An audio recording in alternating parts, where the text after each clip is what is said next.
How far has that? Many government institutions have their own private account, so they pay a little to the treasury and keep the rest. The funny thing about this country, it doesn't even matter what policies you bring. Our practitioners will always find a way, particularly civil servants, will find a way to bridge the system or go behind, and somehow there has to be a way. But then you don't have to give up. There's the ICPC, there's the EFCC, there's the Code of Conduct Bureau, which is even constitutional. The rest of them were created by acts of parliament. The Code of Conduct Bureau will always be here. Tomorrow, one government might come and disband the EFCC or the ICPC, but the Code of Conduct Bureau will. So you have these anti-corruption agencies. How far and how where are they going? With regards to, trying to look at the books of these institutions and, checkmate corruption or minimize corruption. Okay, when they started this NEL fund, where they were giving loans to higher institutions, the students, to very brilliant idea. Abroad, you don't have to pay for your education. You just collect government loan. By the time you graduate and you're working, you start paying back. That was the idea behind the Bola Tinubu's NEL fund. And have you seen the news? See what is going on with NEL fund today and the volume of corruption. The system, the institution collaborating with institutional agents, collaborating with vice chancellors to fleece the system. I don't know. Nothing works here. So no matter how brilliant an idea is, you bring it here. The individuals will systematically and systemically, derail the system. Beautiful system, and it will not work. All these get towards enriching the self. And so I don't know how we can get selfless individuals to man particularly strategic institutions. You go to the police as an institution, the Nigerian police. The Nigerian police is an institution. If we begin to talk about the Nigerian police today, we may not live here anytime soon. That institution also needs to be completely overhauled and reformed. Just name me one institution in Nigeria that does not need reform. Most of our institutions are comatose. Most of our institutions are run as private enterprises. And the funds that are supposed to be deployed for the overall development of this country almost always ends up in private hands. And in the end, what you see is underdevelopment. What you see is poverty. What you see is inequality. What you see is the Federal Republic of Nigeria. Think development. You think about the West. Think underdevelopment. Think of Africa. And that is the status quo. That is the structure. That is the nature of things at the moment. How do we reverse the course? Number one, we need to start building strong institutions. We need to start instilling values in our citizens, particularly beginning from the family, like we talked about earlier. A well-brought-up child will contribute well to the development of the society. After all, I've said this before. We need to recalibrate our value system, our mindset. Because whether you like it or not, public service is a come and chop call. It's a call to come and chop in Nigeria. Public service, we should remove the service from public service because nobody is going to serve. The bulk of the people are going to talk. To look at loopholes in the system and see how they can freeze as much as they can out of the system. But money not a full person. People steal funds that they don't even need. Somebody stole 80 billion. Someone accountant general like that. 80 billion. What are you going to do with all this money? The former CBN governor was rumored to own estates of over 1,000 units of luxury houses. Oh man, what is he going to do with all that? Maybe it's, I'm the one that is not thinking right. But I mean, there's a limit to our life on earth. There's a limit to our. I mean, you cannot drive in two cars at the same time or sleep in two houses at the same time. If you understand these things, you understand that in the end, legacy matters. Legacy. What would you be remembered for when you are no more? But our leaders don't think of legacy. They think of the now and how they can fleece as much as they can and die and leave it for their kids who most of whom will end up being drug addicts and social miscreants, and eventually they sell up all they have. I mean, this has happened several times. I can give you practical examples.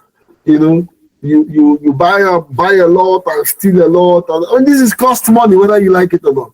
Eventually, you die, and your kids begin selling up all the things you've gathered to take cocaine and all other forms of drugs. And in the end, wherever you are, if there's an afterlife, you will not be happy, despite how much you have stolen and kept for your kids.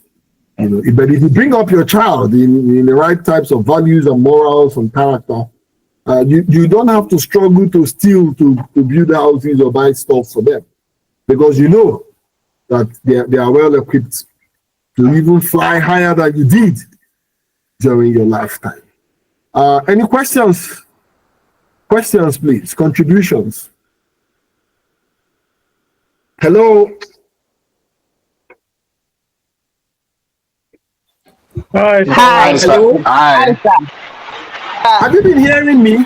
Yes, sir. Yes, sir. Yes, sir. Yes, sir. Questions? Loud and Sir, we are following you.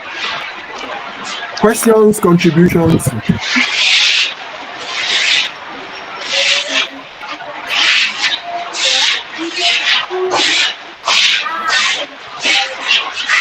Okay, no questions, no contributions. There is contribution, sir. Okay, Israel. Yeah. Good morning, sir. Good morning, sir.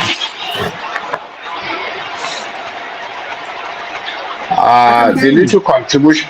Yeah, you talked about our institutions, how individuals are more powerful, and all that, and educational system, the health system, and all that. And there are things we've actually been talking about on our daily basis, and we're all clamoring to see a paradigm shift from the way things used to be. Like education that you talk about. Sometimes it amazes me when school fees are so high that based on our income as parents, we could hardly be able to pay school fees. Recently, one of my son want to check for his JAMB result or so, and I was told that just to buy a JAMB scratch card to check your result is 5,000 naira or thereabout. And I'm like, when I go down to the rural area, this means a whole lot of money to them. So we've said a lot this morning, and we also talk about our doctors, the brain drain, the migration and everything. We are a doctor. From what I read recently, if it is true, I stand to be corrected, sir, that their call allowance is 5,000 naira. And a senator is receiving 1.2 million for newspaper that he will never buy. Because these are papers he can actually read online. So you see that, honestly speaking, everything is just upside down here. And something just needs to be done. So you've said a lot, but I think going forward, people need to make contribution in this class, because this sadly theoretical. What can we do to bring those changes we desire, into effect? Thank you, sir. Thank you, Mr. Israel. Thank you.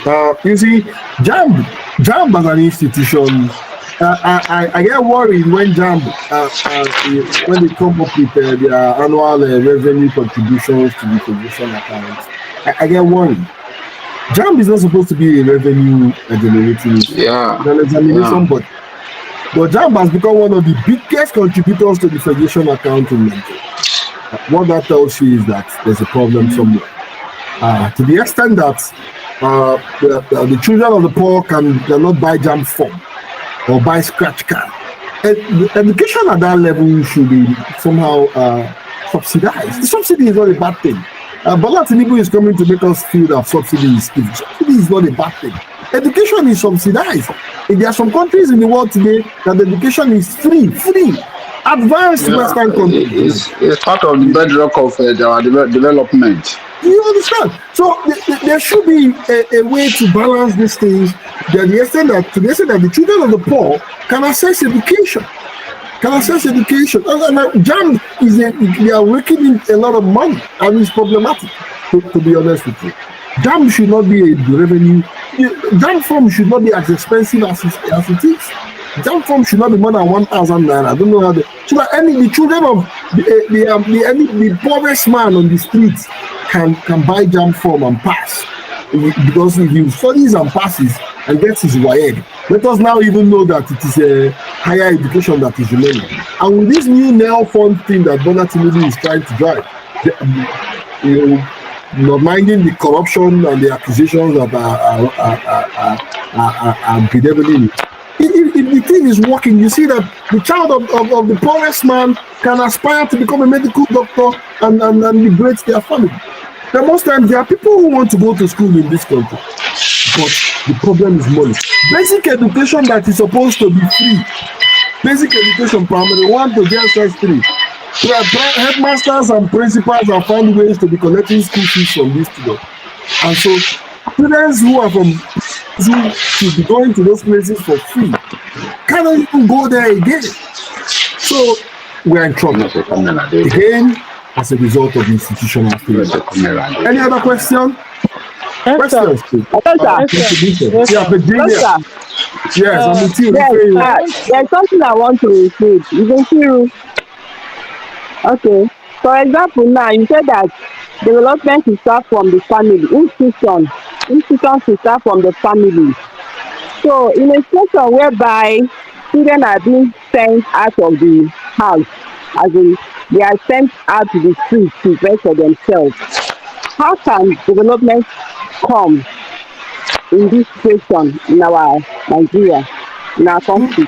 Children being sent out of the home to fend for themselves. It's an anomaly. It's an anomaly. It is criminal. It is dubious.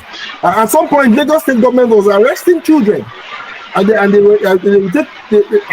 During school hours, if they see you hawking, they will arrest you, and then you take them to your home, and they will go and arrest your father and your mother. I think it was under Fashola. It is criminal for a child to children have become breadwinners in this country. That is the height of criminality. Sometimes children whose parents are still alive are breadwinners. They cook up. The mother will cook up in the morning, or anything, put it in the head of the child, or you go and sell in Maraba. A child that should be is an anomaly. Those parents should be arrested. It is criminal, and it doesn't matter if you. That's fine. But that child should not be suffering for your poverty. That is my own. You could go to farm.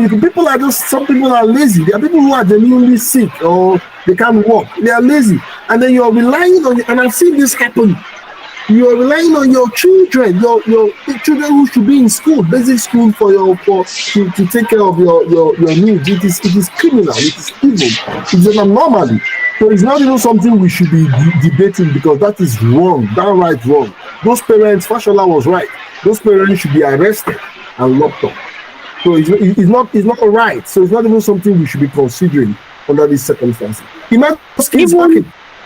So even the ones that are begging, those girls get raped by these mechanics and all sorts of criminals, vampires and crocodiles on the street. It's an anomaly. That child will never have a normal life. Kids should not be on the streets. Kids should be at home with their parents, getting nurtured and groomed to be better and contribute to the development of society. And not being on the streets, doing things that adults should do. A child is not a breadwinner. And it doesn't matter how you look at it. It is an anomaly, a complete anomaly. It is criminal, and should be. If you know any parents that the child is not going to school and is hawking, there's welfare people that you can report, and how they handle it is their business. But call the attention of the authorities. It is evil. It's that, these things are annoying to even talk about, let alone see. So it's not even something we should be discussing in this class, because it is not right at all. Your poverty should not be your child should not be the one making up for your inefficiency as a father or as a mother. It's not right. Even the ones that are going to the streets begging with plates, they are also contributing to underdevelopment. These are the issues. No child should be on the streets, particularly during school hours. My father did hawk bread. That his parents will make sure that he went to school. When they come back from school, they will. My mom will do my grandmother, God rest her soul. But school was very important, and today they are all. If my father didn't go to school, I probably would not have gone to school, and my children will probably not be in school. And you see, we will now be recycling that cycle of poverty. I'm not saying don't send your children to work. I don't know if you're handicapped and you were able to fry akara. Those kids, when they come back from school, they can help you do all those. It's not even right, but just be sure that they are going to school. Be sure that they are going to school. Of course, if you go to northern Nigeria is populated with kids begging with plates and all that. That too is wrong. It is evil. It is evil. And it doesn't matter what explanation you're coming up with. Those kids should be in school. They should be in school learning. Okay, you can do Islamic education, but mix it with Western education, for the child to have a balance, and some of these kids are very intelligent. It's just wasting. Very intense. Sometimes you engage them and you see their level of reasoning, even with minimal education, you will know that if you give this child small education and small opportunity, his limit or her limit will be on the sky. But they are just there wasting. And the next thing, some criminal element will come and take advantage of their vulnerabilities and turn them into monsters. These are all issues in development in Nigeria, and nobody appears to be doing anything about it. It's unfortunate. But it is what it is. Any other questions? Yes, sir. Okay. Just like what you said, that discussing these issues sometimes make us angry. I want to tell you that the feelings I normally have after this discussion, I feel so bad. But it's because it's for knowledge, and we have to listen. Now you said that we need to build strong institutions. So my question is, how can this be possible when among us we are not among the policymakers, decision makers, and these things are happening? So how can we build the expected institutions? Like you talk about police now. Police, the corruption in the police is unexplainable. They have gone to a level that even young people can no longer move freely on the streets. They stop every vehicle. As long as a young boy is there, they will stop them, they will search them. They will kind of impose some crimes on them. So how can we build these institutions to give us what we want? Corruption is on the high level. You talk about a civil service. So how do we build this? Where do we start from? In our lecture in the morning, somebody suggested that the curriculum should be reviewed so that children will start from early age to begin to learn these things. So we have gotten it all wrong. So how can we, how can we review? How can we kind of transform? How can we reform these institutions? As you said, building a strong institution. How do we do that? Knowing that we are not among the policymakers, decision makers. Even when you are there, you come in with a good idea, you will be corrupted. So what do we do, sir? Madam Edith, I think there's one guy that sang a song. Wherever you find yourself, wherever if you be police where no they take bribe. If you be senator, wherever you find yourself, you mustn't be a policymaker. You mustn't be in government. Because either way we are part of some institution. Some of us are part of several institutions. So wherever you find yourself, and as individuals, as a collective, just make sure you're doing the right thing. Make sure you're following laid down rules and regulations. Make sure you are incorruptible and incorrigible. You know, sometimes you have to pay some price for being incorruptible and incorrigible. Do you have the nerves to stand up to authority and say no when everybody is saying yes to corruption? These are the issues. And then look, power belongs to the people. It doesn't matter how you look at it. Power belongs to the people. The day we wake up as a nation, as a people, and say no, enough is enough. My dear sister Edith, enough will actually be enough. But because these people steal a lot of money and throw just small to us, and then we collect and say thank you, and the system continues. They are the ones benefiting the most. So wherever you find yourself, we are all stakeholders in this country. And as a people, we can say enough is enough. I've seen countries, not one, not two, if you go back to history, the people came together and said enough. We need to rebuild this system. And the system was rebuilt. And because part of where we are today is because there are no consequences for bad behavior. And I say this a lot. There are no consequences. Just steal money, steal enough. At some point, they started plea bargaining. You steal 10 billion and you bring 500 million and they let you go. You know, there are no consequences for bad behavior. You know, because the judiciary is not strong. As a matter of fact, the judiciary can actually save this country. The police and the judiciary can save this country if they want. If the police is serious and the judiciary is also serious, they can save this. But then you make example of 1, 2, 3, 4, 5 consistent examples. Everybody will sit up, my dear. Nobody wants to go to prison.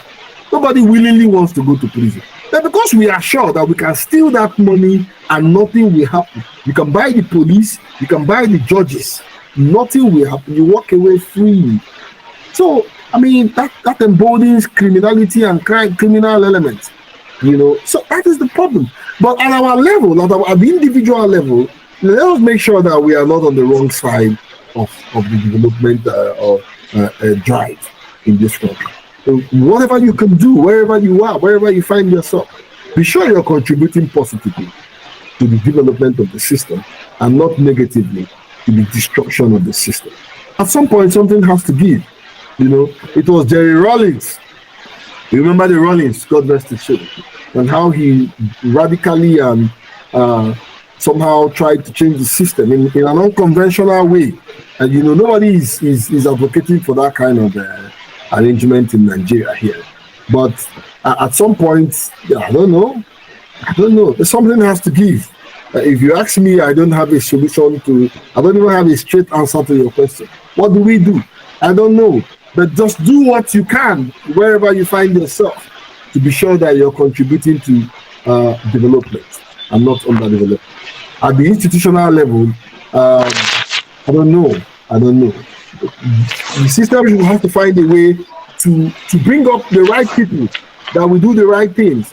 And part of our problem, the problem of underdevelopment in this country is our leadership recruitment system. This brings us to INEC as an institution. You know, leadership recruitment system. If the leadership recruitment system is fair, if it is transparent, if it is open, because what we have is a closed, you know. I mean, do you know how much it costs to run for president in this country? No decent man without the support of people can run for president in this country. I mean, but if Bola Tinubu was saying that he spent close to 15 trillion in the last election. 15 trillion naira. How many of you have up to 500 million? Can you run for local government chairman in your state? But the good ones are there. But they don't have access. They don't have the funds, the war chest to contest for election. Even when they do, the system will have a way of fizzling them out. So these are part of the issues in Nigeria. The leadership recruitment system. How do you get the right people in the right places? More like square pegs in square holes, round pegs in round holes, and not round pegs in square holes. If you put a round square in a round peg in a square hole, it will not fit.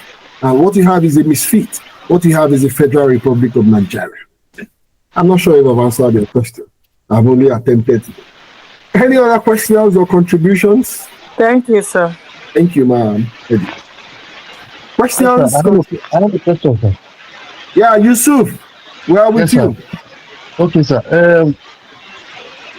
Once upon a time, Karl Marx said that when the people are pushed to the wall, they will revolt, they will fight back. We have been talking about reforming institutions, reforming our way of behavior, the way we behave from the family level and the rest of them. Don't you think that a total revolution is the answer to our problem in Nigeria? Don't I think that? Don't you think that a total revolution is going to be a remedy to our problem in Nigeria? Revolution. In other words, let me not sound as if I'm going back to the medieval era, or a barbaric era, but I think we're almost there now, the way we are going in Nigeria. Total revolution, either a semi one or a total one. Semi typically means the one they did in Ghana, where they killed almost all the corrupt leaders and then they started afresh. In Nigeria, don't you think that we can do that, whereby we have a revolution after the whole thing, the good ones should start building a new nation for us? That's what I think. Thank you, sir.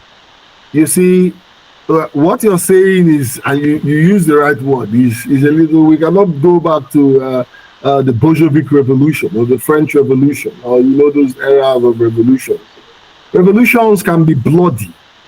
People are going to die. And then in the end, by the time the whole revolution ends, you now ask yourself, was it really worth it? Particularly if you look at the human casualties. But you see, those kind of things is more in the realm of ideas. Is more like idealistic, because it will never work in Nigeria. You see, this country, there's no such thing. Forget Sowore that is screaming a revolution now. He too is a thief. It's his own personal interest that he's looking for. You cannot come and say you are doing revolution against the Bola Tinubu government. The Yorubas will not listen to you. You and I know that. If you were Buhari that was in government, the House of Fulani will not say you want to contribute my brother. When your brother was ruling, did anybody talk about revolution? If it is my brother Peter Obi that is president, the Igbos will not be interested. It's okay. This power that we have not held since now that we are having it, you want to come and spoil it. We are not interested. The only bad thief is the thief that is not from my ethnic group. The only corrupt politician is the politician that is not from my ethnic or religious nationality. So, my friend, that is not even remotely possible in this country, owing to the nature and character of Nigeria. Ours is a system where religion and ethnicity comes before common sense. And so you're talking development, or you're talking about issues that can,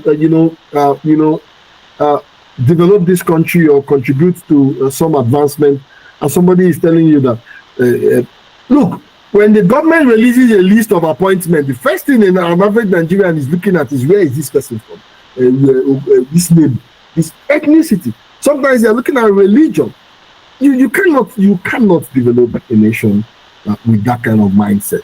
So revolution is a beautiful idea, but in practice, I do not see how possible it is. Particularly because even if it works, the human casualty will be much. Imagine if your entire family is killed in the name of a revolution. Because sometimes when you start these things, you don't know how it's going to end. So let's not even entertain those ideas. There can be conventional means, there can be conventional ways to drive development. That is not through violence or unconventional methods. Because you cannot talk about, there's no such thing as a bloodless revolution. Revolutions are almost always blood. You can talk about a revolution of ideas. You can talk about a revolution of people coming together to insist that the right thing should be done. But when it comes to taking up arms against the system and killing people, and then the system trying to fight back, there were revolutions in recent times in Egypt, in Tunisia, that led to so it was bloody. But the thing is Egypt better off post Mohamed Morsi, or it was better off under Morsi? If you go to the Tunisia, if you go to what they call Libya, for instance, Iraq, the Americans have a lot of. Look, let's not even go there because we'll not leave here today. Because most of those things were instigated by the West, and almost all of those countries are worse off today than they were before the so-called revolution. So ours should be a revolution of ideas. Ours should be a revolution of insisting on the right things. That the right thing will be done. Ours should be a revolution of saying no to crumbs from politicians. Ours should be a revolution of equipping ourselves, significantly equipping our children with the skills, with the values, with the attitude to contribute to the development of this nation. Anything that involves the taking of wanton destruction of human lives and property, I may not necessarily subscribe to it. Any other questions? Mine was the contribution, sir. Okay, Adewale, hit me. Thank you so much, sir. We've had a very, very wonderful session with you. Thank you so much, sir. And when most of these lectures, when we start and you start these issues that come up, it makes a lot of us go very emotional and think about like Nigeria, our Nigerian situation. I think the issue we are having is an issue of value. We have lost value. We have lost our orientation. We have lost our ideals. Nigeria didn't used to be like this. I served in the North, and I really had a wonderful time. So I think apart from the forces coming from outside and the forces within, because of selfish interests, which brings us back to the issue of corruption. The problem with Nigeria, whether we like it or not, is corruption. Corruption of ideas, corruption of all sorts in all areas. Not only money, corruption. I want myself, and I.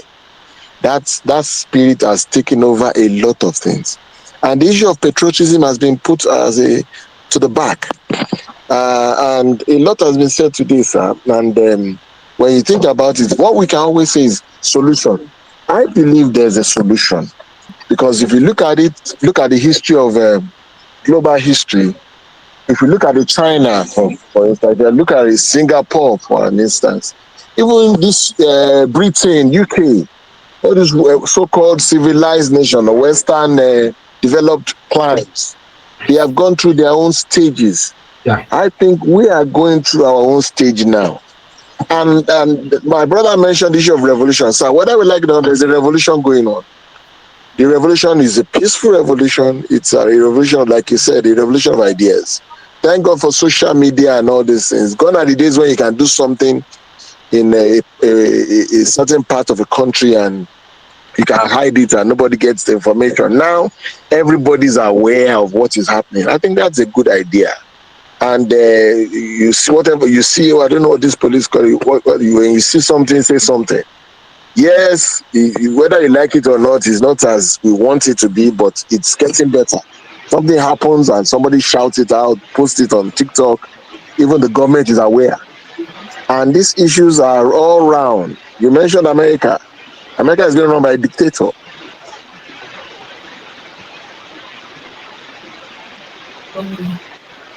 Hello, Adewale, we are losing you. Okay.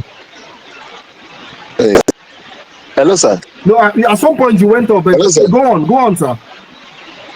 So, sir, there is hope for Nigeria. That's what I'm saying. And that's why we are here. That's what I'm saying. That's why we have to bring ourselves back. Or else we'll just get... There is hope for Nigeria. But the truth of the matter, we have to face the foundation. The values have been eroded. We don't have a constitution. We have a constitution, but that constitution has to be revisited. The people we put in National Assembly to do the job are not doing it the way it should be. So when we look at all this, then punitive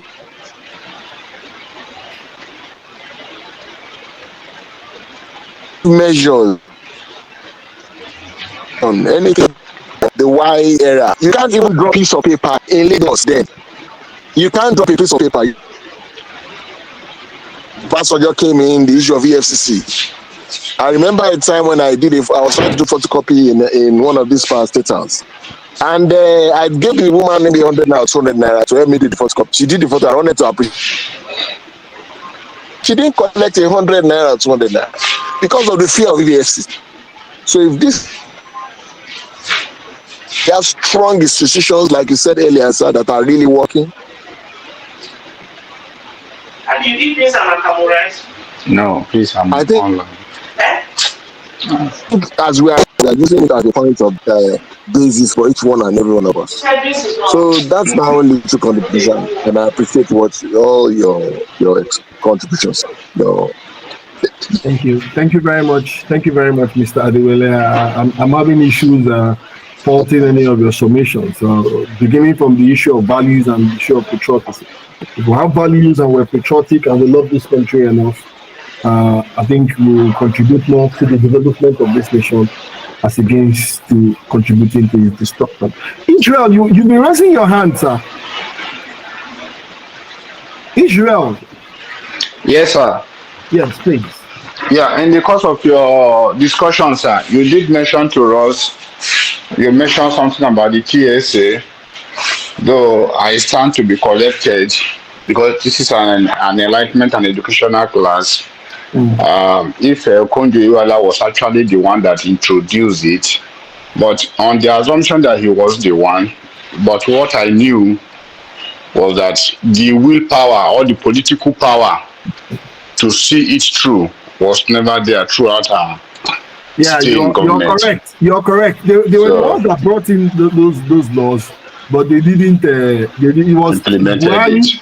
It was Buhari. Yeah. You're very correct. Yeah, you're very correct. I stand corrected. Yeah. So the idea came from Iguala and the Jonathan group, but it wasn't actually implemented. Thanks for that, for calling my attention. Yeah, it's also the lack of the same willpower or political the political power that made them not to be able to save the excess that was gotten from the crude from the crude account. The governors insisted, they went to court, and they got everything and squandered it. That is true. Then thirdly, sir, we've postulated and theorized about our problems and everything and all that. I think it is high time, sir. Some people should be able to say, okay, like somebody mentioned here, revolution of ideas. Because we see that our politicians are only keen and interested in what benefits them. They are self-centered. They care less about the poor and the society. Why don't people come to the table and say, okay, we want to see these changes in our constitution? Because those other climes we reference here, where things are working there for a reason. So why can't we sit down and say, okay, from NBA, Nigerian Institute of Journalism, all professional bodies that you can mention, let us sit down and put something together and take a stand or a position and say, okay, we want to present this to the government of the day. These are the things that we want. Because we could see that all attempts and efforts to have our constitution reviewed has always been abortive. But we, the people, should be able to come together and put something together that we know that will benefit the common man, and probably do something like set an agenda, whatever you call it. This is for the next 10-20 years, that this is what we want the government to do. And like you rightly said, sir, part of our major problem here is because of there is no punishment. Like you said, that somebody will steal. I think one man that stole almost 100 billion or 109 billion. The former accountant general, whatever he is called, he was being turbaned in his village as a whatever. There is no punishment. In a system like this, there is no way we can get it right. So we need to review our constitution. Punishment has to be there for every infractions, and people need to come together. This is a wake-up call to all of us, including those of us that call ourselves students. We are not undergraduates. We've all had so many experiences in various fields. It's an avenue for us to come together, because the tomorrow you want to see have to start from today. What can we do, no matter how small it is? Because these postulations and theorizing has been on for a very long time. We discuss all scholars, that is of no effect to a large extent. I'm sorry, sir. This is one example I want to cite. There was a day we're in a meeting. I'm like, we've taken so much money from the World Bank. You can only see few projects where those monies have gone into. I asked them, I said, why can't you redirect this money into creating of industries? You can even tell Nigerians in the US, in diaspora, let them come to Nigeria. Say, okay, go and rebuild your country. What type of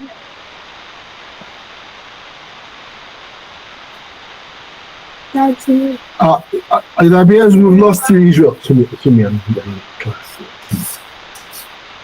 Israel, it appears we have lost you.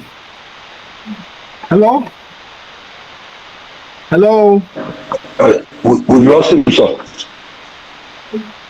Okay, yeah, if I understand, most of the things you have said are correct. I agree with you.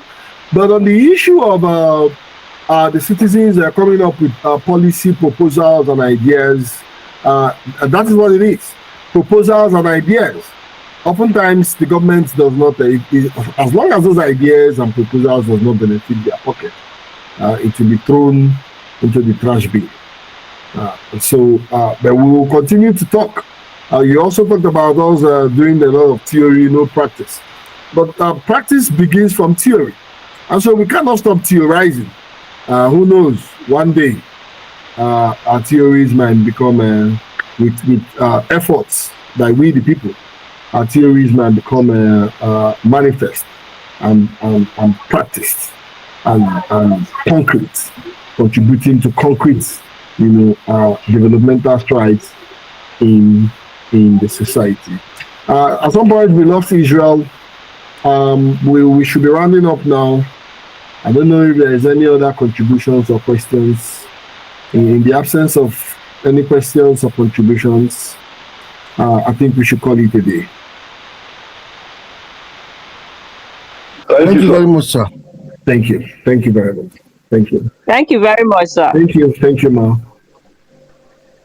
Thank you. Thank you so much, sir. Thank you. Thank you very much. Thank you, sir. Thank you.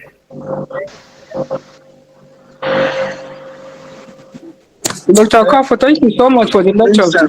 Thank you. Thank you, Ma. Thank you very much. Thank you, sir. Thank you.